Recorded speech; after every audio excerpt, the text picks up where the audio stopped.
บ่อยากช่วยอายเฮ็ดเวียกซับสันนี่น้องคันสันคันน้องคานบ่ตรงๆเลยคานน้องว่าคันแล้วน้องบ่คานกินข้าวนี่กินข้าวคานบ่คันโอ้หมดคำสิเว้าเลยเฮ้ยอยู่เถิงเป็นเนี่ยบ่อยากให้นั่งหั่นแต่ตัวเองเคยมักตะกี้เลยว่าเป็นเสือดบ่ยกคือ1เศร้าบ่ว่าตึม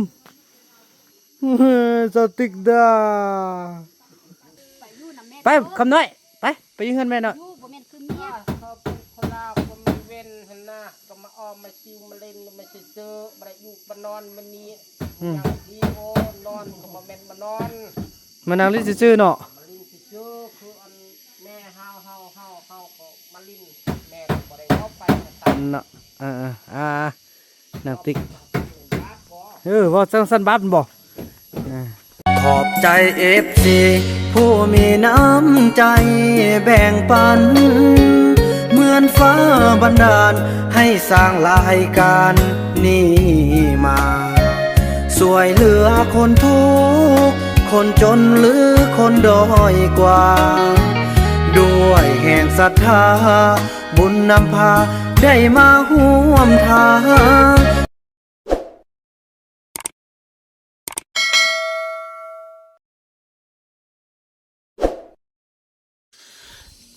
สบายดีท่านผู้ชมเนาะ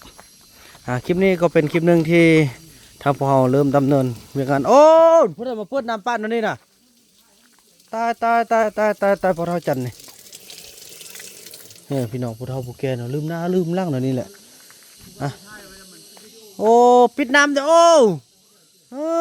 เต้งนะอันนั้นเราบ่ปิดตอนนี้อีพ่อมันก็ออกตลาดพี่น้องเอ้ยเนาะ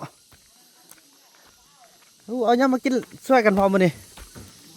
แกงหมูแกงกะหล่ำปีใส่ชิ้นหมูแกงเลยชิ้นหมูผักกาดฮอกแกงนี่แหละกินปลาอีพ่อถือว่าเพิ่นมาอยู่นี่เพิ่นก็ออกตลาดซุมื้อโดยพ่อนี่อันนี้ก็เริ่มซ่านตะนางเฮ็ดขอกไก่เฮาพี่น้องเอ้ยเนาะซ่านตะนางเท่าไหร่ก็เสีย4เม็ดในคมสูงพอก่อนละ2เม็ดเนาะพี่น้องเอ้ยเตรียมพร้อมละไอ้บุญหลอดมานี่มากอดที่พ่อได้ไหมก็ได้ยีโอ้พี่น้องเอ้ยต้องกินข้าวละพอดีใจเลยพี่น้องครบอบอุ่นพี่น้อยเนาะใจก็เห็นยังอยู่เงินอย่าลืมนะแม่สร้างมาเฮ็ดเฮือนลูกเนาะมื้อนี้เนาะนี่เฮือนลูกบุญรอดไอ้คำนากินข้าวแล้วเนอะกินน้ำดอกไม้โอ้มีหน่อไม้เด้เนาะให้พ่อเพิ่นเอาบรรพับมาใส่ประตูตัวสำเร็จเนาะเงินไอ้บุญรอดนี่ไงโอ้ยเฮ้ยให้รถไอ้คำนาก็กินข้าวละเฮ้ยอยู่เถิงเป็นเนี่ยบ่อยากให้นั่งหันแต่ตัวเองเคยมักตะกี้เลยว่าเป็นเสือดบ่ยกคือ1เศร้าบ่ว่าตึมสติกดา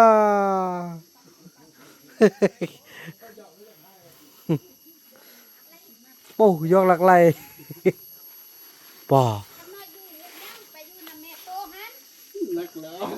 นักแล้วบาดนี่คำน้อยไปเล่นน้ำแม่เขาไปตัวเองไปเล่นเฮือนผู้สาวเก่าบ่ได้เนี่ยบอกให้ไปอยู่เฮือนแม่หนึ่งไปคำน้อยไปอยู่เฮือนแม่เนาะเขาเป็นคนลาวก็มีเว้นหั่นน่ะก็มาอ้อมมาซิวมาเล่นมาเจอบ่ได้อยู่บ่นอนมื้อนี้อย่างที่โอ้นอนก็บ่แม่นบ่นอนมานั่งลิ้นซื่อๆเนาะมาลิ้นซื่อคืออันแม่เฮา มาลินแม่บ่ได้เอาไปตาม เนาะนางติ๊กว่าสั้นๆบัดบ่อ๋อพี่น้องเอ้ยหลับตาให้ขี้แล้วมันนี่บ่ว่ายกจะเครื่องละสติ๊กนี่อันตรายเด้พี่น้องเอ้ยเอ้าย่อถึกใกล้แล้ว โอ้ยก็เป็นบ่เหียนลูกบ่ลมแล้วเนาะบัดนี้เนาะบ่ลมแล้วบัดนี้หลับแล้ว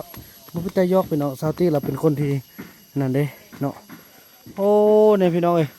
มีปลาเนาะมีซีนสนุกเอาไปล้างพุ่นละไปยืนอีแม่เด้ออีพ่อไปเฮ็ดเวียกก่อนไปยืนอีแม่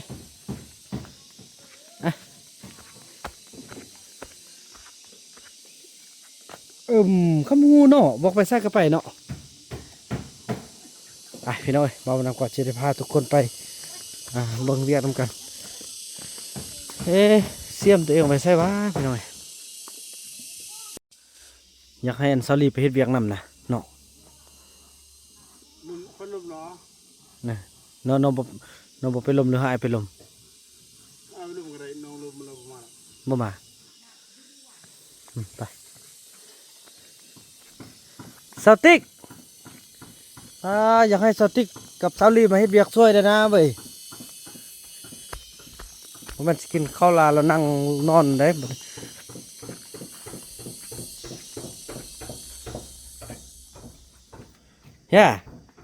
ซาลีไปช่วยเวียกไอเด้อมื้อนี้เด้อ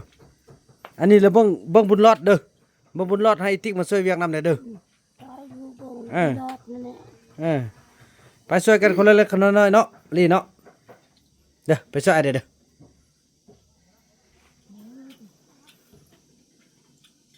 บ่อยากช่วยไอเฮ็ดเวียกสับสันนี่น้องคัน สันขนมคานบ่ตรงๆเลยคาน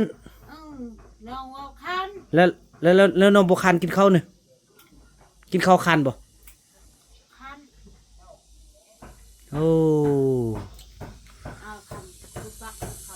หมดคำสิเว้าเลยตายเบิดคำสิเว้าถ้าจะเว้าลายนี่ก็จะมีอันบาปบ่กินข้าวนี่ก็ซ้ำยันบาปพี่น้องเอ้ยมาสร้างสิว่าแล้วซะนะเนาะไอ้คุณเสียมไอ้อยู่ซะบ่มื้อเช้านี่ฮะไอ้ว่าซะว่าเสียมไอ้น่ะปอโถโดนเต็มเลยมื้อนี้ค้านไอ้มื้อน่ะโอ้นี่เห็นแล้วเสียมไอ้อยู่นี่โอ้ยเศร้าจากมันเวียนมันกำยังเนาะขบุญเอาเนาะมีสักวันหนึ่งต้องมีคนสิมาซอกอยู่ซอกกินมาให้นั่งกินแบบนี้นะ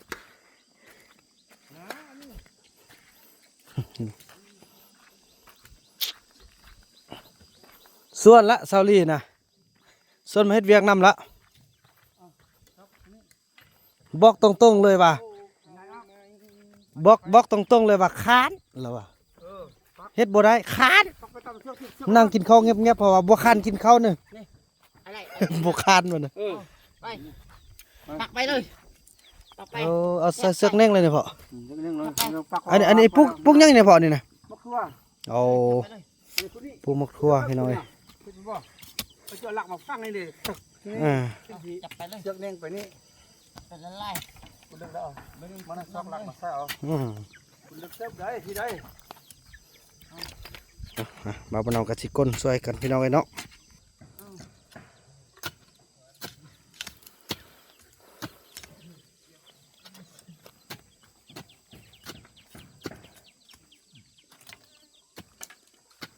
คนอยู่ใต้ได้ปะนี่นะพวกก้นอะไรเป็นซักพวกพ่อนี่เนี่ยแต่ละบอลแต่ละคนละก็ทอดหลักออกเนี่ยคนสมีเนี่ย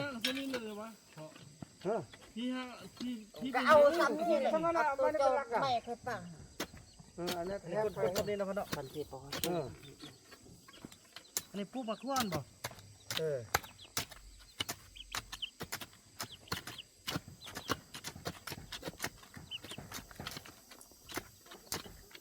บ่หาได้ก็ได้เคยรักเคยไหลพวกทำได้นั่นก็ได้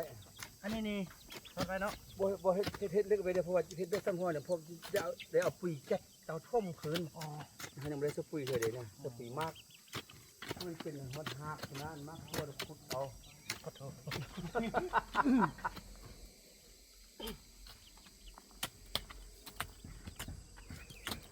ตัวคุณเรื่องของที่ใส่ปุ๋ยมากเดี๋ยวคือแล้วมันตาย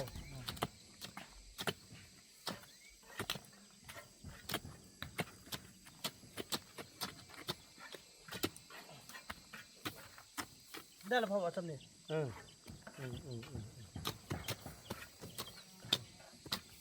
โอ้อันนี้มันอะไรเนี่ยเป็นก็เอามาเลือกเป็นกองให้ทุกคนได้เบิ่งนำกันความสามัคคีพี่น้องเอ้ย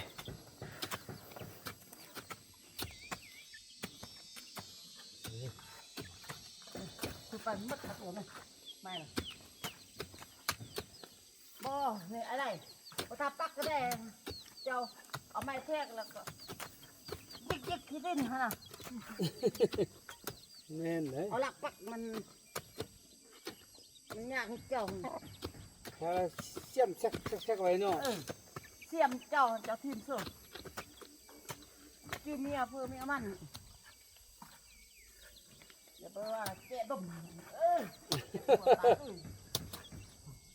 นักที่จะนำลายโยแปะแปะ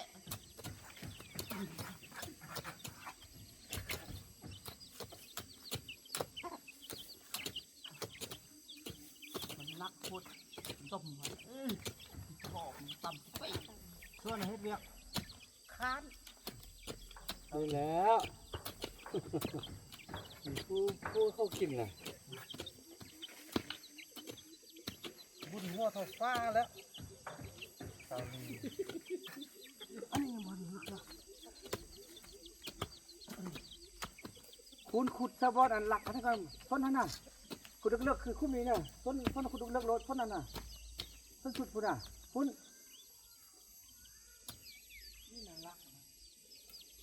โตนั้นสุดพุ่นขุดเลิกน่ะจุดแล้วคุ้มนี้นะเบื้องขุดด้วยขุดแล้วตัวนี้ขุดแล้วต้นนั้นพุ่นพุ่น แม่คุณคุณหลักคุณคุณหลักคุณหลัก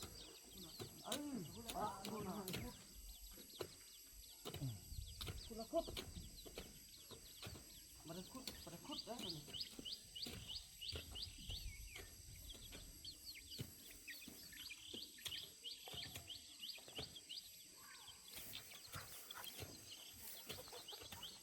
อันนี้คุณลบบอกว่าทางไทยนะ คุ้มชื่อพุ่นน่ะชื่ออะไรพุ่นน่ะชื่อนั้นไปให้น่ะชื่อบักอันนั้นนะชื่อไหน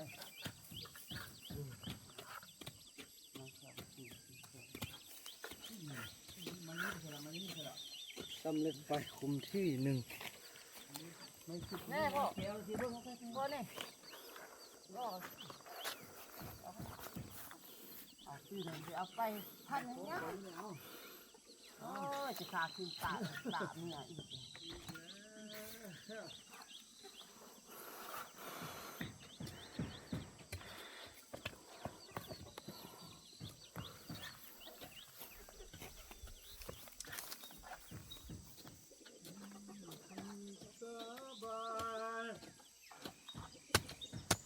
มันนี่มันคุ้มโต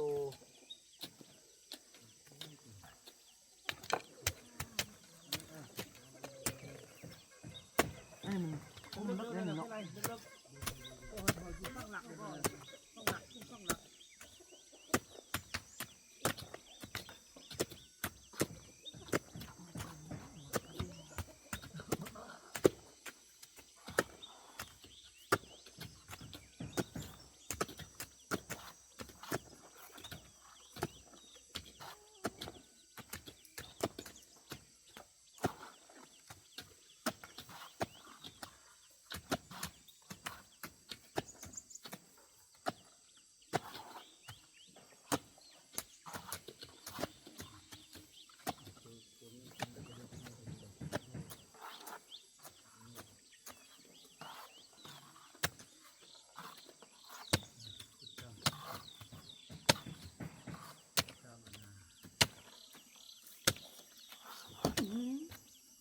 โอ้เมียโทรมาข้อย่าดิเห็นบ่เป็นยังอ่ะการเรียกปาดโอนเป็นสิ่งสี่แสนโอ้ย ดิต้นข้าวตอนเฮาเก็บ นี่บ่โอนแม่เนาะ ลูกแม่คิดตอนเฮาเก็บเนี่ยเพิ่นล้างเพิ่นล้างห้ำ โอ้จำเป็นแล้ว โบราณก็บ่ได้กินแซ่บโอ้ เป็นล้างถ้วยล้างห้ำเอาไปเอาขยายเงินตามนั้น มื่นโถโอนอีกโอ้เอาบ่ได้เลยเอาโทรมาให้โอนอีก เดี๋ยวพอกินละกินบ่พอกินไปยักบ่เฮาตาเฮาพูดกินชั่วเนี่ยมันว่าจะไอ้ที่เบิ่งเฮาพูดอะมันบ่ได้อยู่ในสั่นลูกน้องคน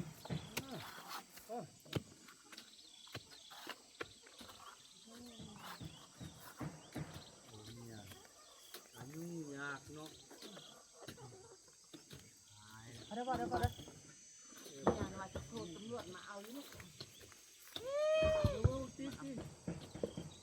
อะไรบ่ เจ้า อะไรบ่ กันเฮาบ่ได้ผ่านในบ้านบ่ได้ผ่าน ผมว่าก็ได้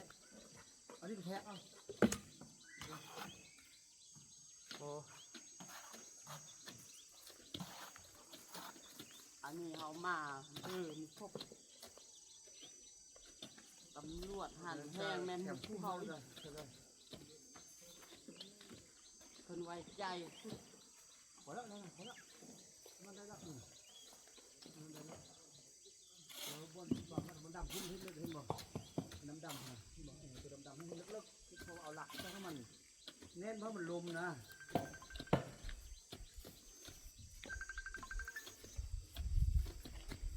ฮัลโหลสบายดีเชียวใช่มือวันที่เสาร์6เชียว คุยมากใช่หรอ คั่ววันที่26แหละเพอวันที่17เฮาตอนเช้าเริ่มคั่วกินเลยเด้เราอันนั้นบ่อันพูดว่าสิอันนั้นอยู่ฮัดได้ฮะติอันพูดได้โทรมาหาตัวเมื่อวานนี่อันเขาจะโทรหาเฮาเมื่อวานนี่นะอ๋อเพิ่นว่าสินั่นสิค้าอะไรสิค้าเลยแหน่ก็โอ้ดีใจซะนะโดยเราเขาสิไปห้าเด้อวันที่26เด้อเสียเด้อเขาไปห้าวันที่26เอาเป็นต้นแรกเอาเนาะเป็นต้นแรกประมาณ1 โมง 2 โมงเนาะหรือว่าตัวสะดวกมื้อได้วันที่26กันนะ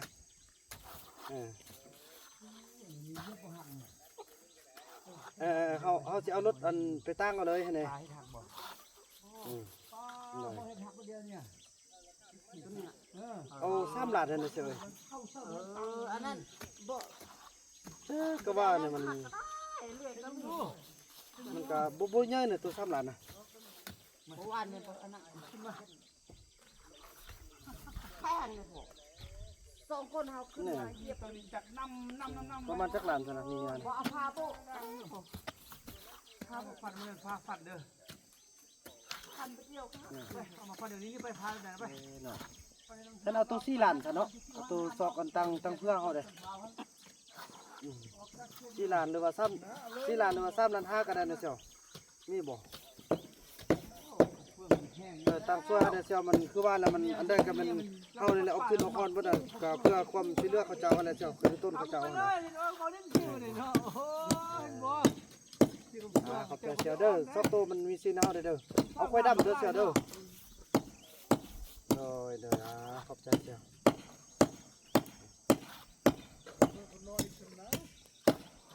โอ้ยนึงควาย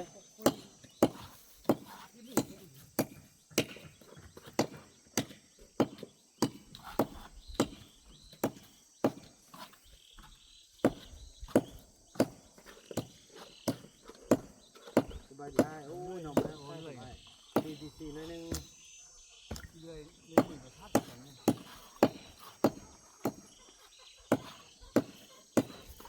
เขาเจ้านึงส่วนขอโทษด้วย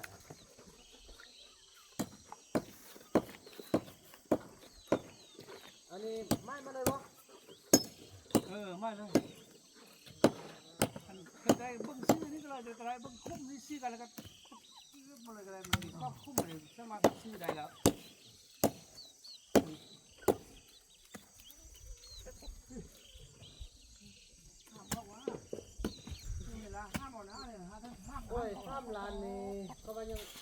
โพดดอก โอ้มันบ่ได้น้องเขาหรอกน้ากินกล้วยดอกนึงซะแม่งก็กล้วยเนี่ยตัว5 ล้านแม่ เดี๋ยวบ่มีเงินนั่นโอ้ สีเล็ก โถ สีเล็กเดี๋ยว10,000ได้5 ล้านเอาสิตัว10,000หั่น จะเอาเล็กย่างนี้เล็กค่อยบ่มื้อแลง เล็กกล้วย ที่ซุ่มเก่าบ่เมื่อเอาที่ซุ่มเก่าบ่กันถึงได้เจ้าตัว5ล้านเลยเอาที่ซุ่มเก่าเอา10,000เลย ที่เพิ่นก็ได้ตัว5 ล้าน มื้อแลงเนาะ 5 ล้านปั๊บ ทุกคนถึกเล็กเด้อที่ซุ่มเก่าเด้อมื้อแลงเดี๋ยวผู้ค้าสิได้เอากล้วยตัวมันได้ประมาณ5ล้านเนาะ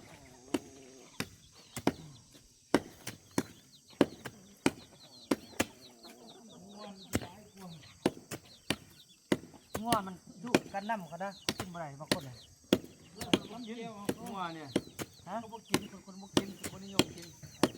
แต่ผมดัด งัว ว่า ราคาคือกันคนบ่กินนี่แหละตะกี้เขากินแล้วนั่งกินแล้วมันเป็นพญาแล้วเขาก็ทอดเพิ่นแก้วพริกมาเขากินน้ำมัน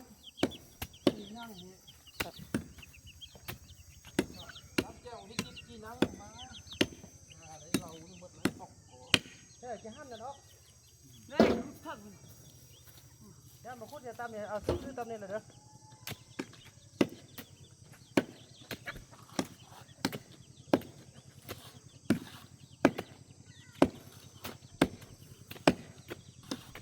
กลับไปเลยบุญ ห้ามสร้างคน มันไม่ได้หรอกตัดนี่ อันนี้คือบ่มีอาคุดจ้ะบ่คือเลย คอยหาคุณมา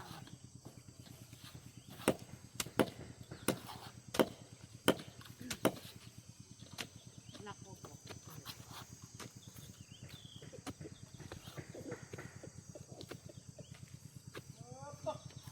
หนักหนู นำเลยเยอะเลยทุกคนที่ย่อยอ้วนไปนี่เลย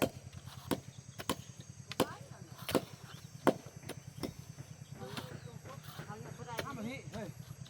ยกคนมันมาวางนี้คนมันมาห้าม2 คนเราจะคนมา2 คน ไอ้คนเดียวก็ได้นี่แหงที่ฟังหนักไม่อายตามทั้งตึ้งตายเลย ต้องหนุ่มพ่อแม่อ๋อก็มีดีนะมีป่าแล้วก็เราเดินไปเนี่ย ยังไปกล้าเด้อเด้อทอดกันหั่นล่ะ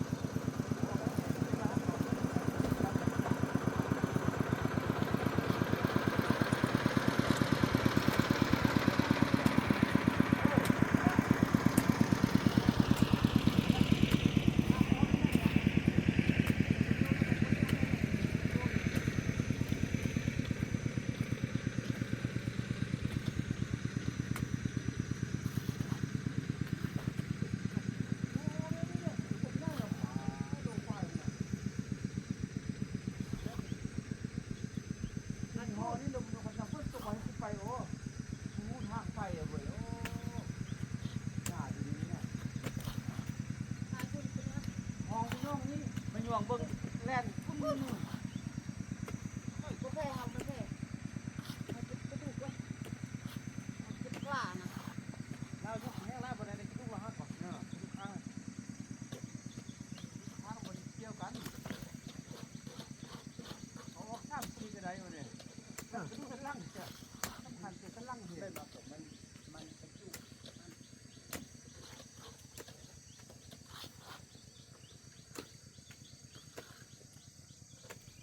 เนี่ยว่าอยากตายบ่เอามันว่าตายมากจะตายอีกจบเลยแหละ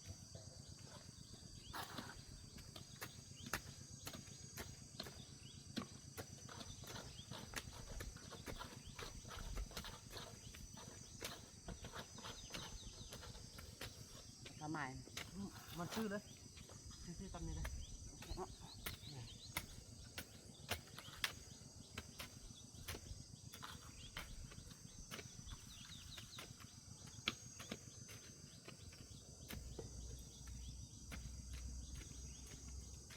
ตามนี้ตามมาซื้อนั่นนี่อ้าวซื้อมันยังเชื่อดีๆเลยว่ะมัน มันที่ห้างแล้วมันเวลาเขาตัดหน้ามันยากกว่าบุได้ไอ้นี่ผ้านอกเฮ็ดเอ้า ช่วงนี้เอาไปย่างซะนี่ซะน่ะ เชือกเพียมึงเชือกตามเชือกแม่นี่ โอ้ยพวกนี้ มึงก็ไปห้างกันพวกมึงจิตใจมึงปั๊บหมดแล้ว นี่เขาเบิ่งงานซะนี่น่ะพุ่นน่ะ นี่ตัวลูกมานี่ถึงแล้วนี่งานตัวนี้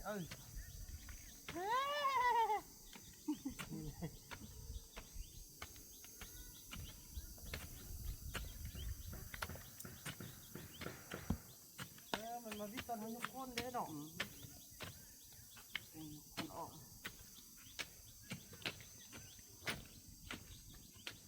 น้อยแท้บึ้งนี่มีเชือกเลยอึดชัดรถอีกใช่ไหมมันคือจับเชือกนะมันพี่อันนี้ลึกมันนี่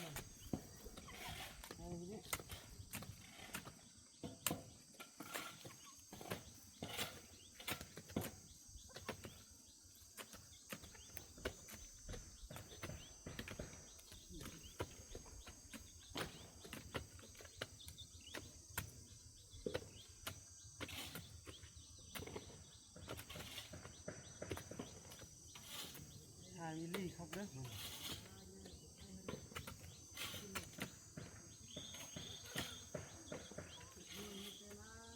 คุยบ่ถ้าเอาไปแก่แล้วปะไปมองกันหาได้ทุ่มคืนเลยเขาวันนี้เขาตึกจักแถวที่นั่นนี่บ่โอ้พุ่นละตัวฉันก็ฮอดพุ่นละฮอดแคมกองที่นี่พุ่นละลั่นลงมานี่เนาะเขาก็ลั่นลงไปเอา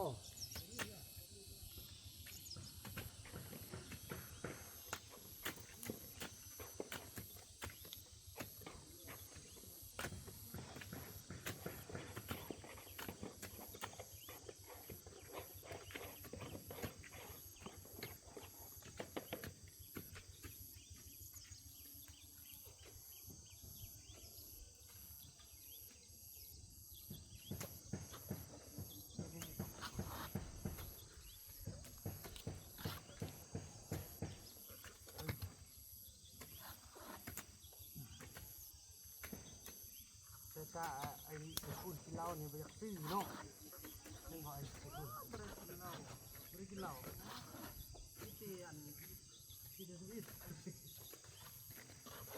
ไม่ได้เหล้าพอเขาจะคุยอยู่มันเลยเอาลงขึ้นมาเลยคือโคตรเลย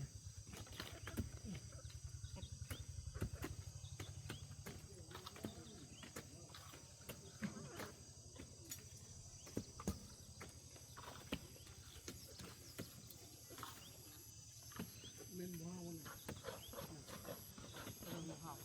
ว้าวมัน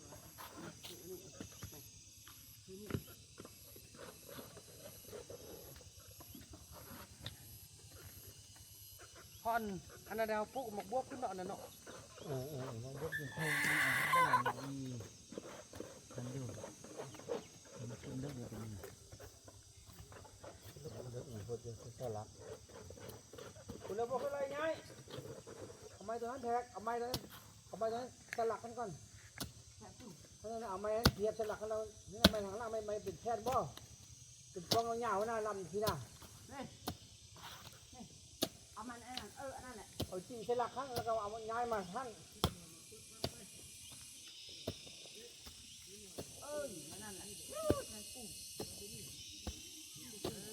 เอาแทนแต่จะต้นฮักเลยดึงเข่งกันที่ดึงลงมายาแทนเจอว่าปักขึ้นได้เลยบ่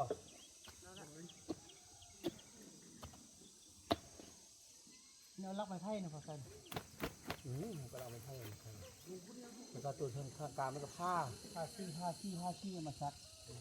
เอาเชือกเล่นอย่างนั้นแล้วก็มัดเชือกให้เชือกฟางมาใส่น้ำมาแล้วซื้อยังอยู่ไปหาหนังขาดมีซื้อยังเชือกฟางน้ำห้าก็มาคือต้องนี่ไง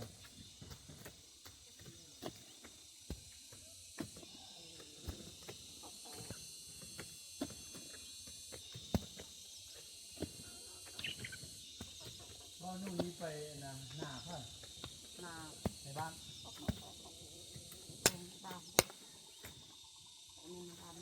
ศร้าเจ้ห้ามเศร้าโอ้คุณทำเศร้าโอ้เศร้าส่วนแล้วแล้ว อันนั้นมันบ่สำคัญพอนนู่นมันอยู่ใดมีสนามกินแต่2 มื้อไปบัดอันนี้มันกิน เขาบอกดอกคำสนั่นเนาะ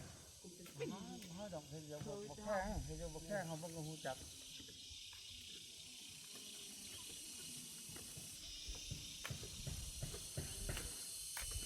น้อยตึกมันมีคุณค่าลายตึกมันก็มีคุณค่าอันนี้ชอบกับแอบ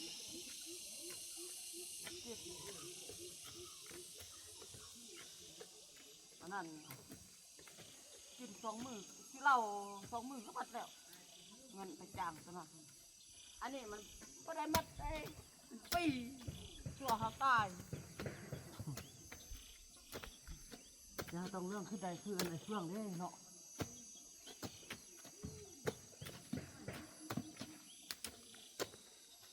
ยกย้ายสมมุติขั้วนี่ไอ้เชื่องนี่ใช่ตรงเรื่องอะไรกันแล้ว น่าจะใกล้เคียงกันเบิ้งมือนึงก็คือสองเรื่องเบิ้งตัวนึงคือเราสู้เบิ้งตัวนึงไม่เราแทงเบิ้งตัวนึงเป็นเกาหลีเบิ้งตัวนึงมันญี่ปุ่นคนไหนเนี่ยคนเนี่ยมันบอกไล่หน้าไล่ตาเด้เนาะมึงแม่แต่ก็เป็นเกาหลีอีกคุณเอาเนาะเป็นคือญี่ปุ่นหน้านี่ก็นั่นเองมันยำเสือเกาหลีจะเป็นสมัครเกาหลีก็ได้เนี่ยไปให้คุณเป็นสุเวียตก็ได้เนี่ยที่เสือกอะ เคยไล่เลยคือประเทศยัง อ้าวบนเทียบจะไรเนี่ยประเทศบุไร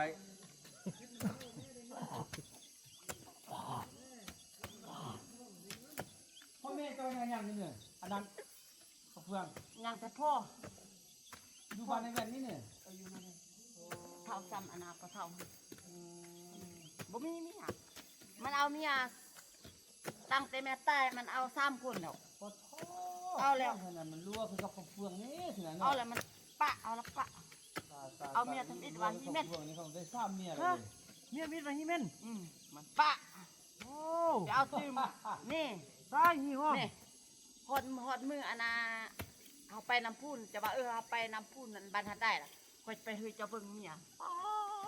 เมียแล้วนะ อยู่หัดได้สูงๆน่ะ ผู้ว่าที่นั่นนะ บ่ผู้นี้ปูบ่แม่นที่นั่นได้ผู้นี้หอมเนาะอยู่กองครัวเนี่ยน้ำพุ่นนี่น่ะ ชื่ออย่างเมียเรา ค่อยก็บ่ฮู้สึกดีที่สุดความปากความเบาเราก็มันนักเลงสุดแต่เป็นเราลุ่มทุกอย่างสุกกันแต่ความดูมันเนี่ยแค่นเนี่ยตะกี้เขาบ่มีรถเนาะเขาไปได้ปลูกมันเริ่มปลูกมันเนาะที่พ่อไปเอาเราแต่ปี1มานะมันสร้างแผ่นพ่อคักได้เหรอบอกลูกบอกหลานโอ้ละเอียดเว้าดีเว้าม่วนแล้วสำหรับปีนี้เห็นให้ปลูกมันแล้วเขาไปเดารถไถหน้ามาไถหน้าในแผ่นมันก็ให้ได้แท้ได้เจ้าปัดสุดท้ายจักพอให้พิเจอมันยัง ปากกันเลย มันเหนียวมันว่าพยายามลูกก็หรอกบ่มาเลย คืออะไรเล็งมือเดี๋ยวดูไม่ได้กินซาเกินมาเนี่ยเป็นเข้าดิ มันเอาไปแล้วจะพาจักรยานโอ้ฉันกลัว จะหูเฮือนนั่นเลย ถามพ่อหันตู้ย่อเป็นหัวนั่นอยู่บน โอ้ เขา ได้หน้าซาฮัดได้พุ่นน่ะ ยุค โอ้ ฉัน ย กลัว ดู ได้ แค่ขนาดฮัดได้เลย อันเขาไปเบิ่งพี่น้องเขาเลยท่านน่ะอ้าวอยากเห็นพ่อเฮาไปเบิ่งเล่าในหูแหละหน้าตาคือกันความปักค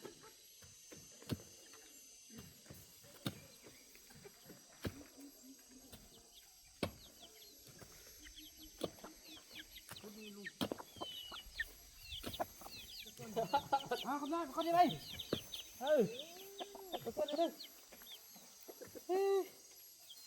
หลาย น้อ เลย ย มาคน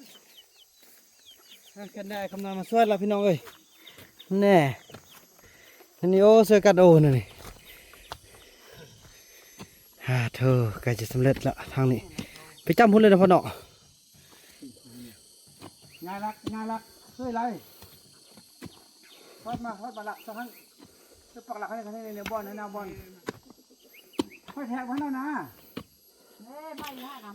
นั่นเนาะท่านผู้ชมเนาะ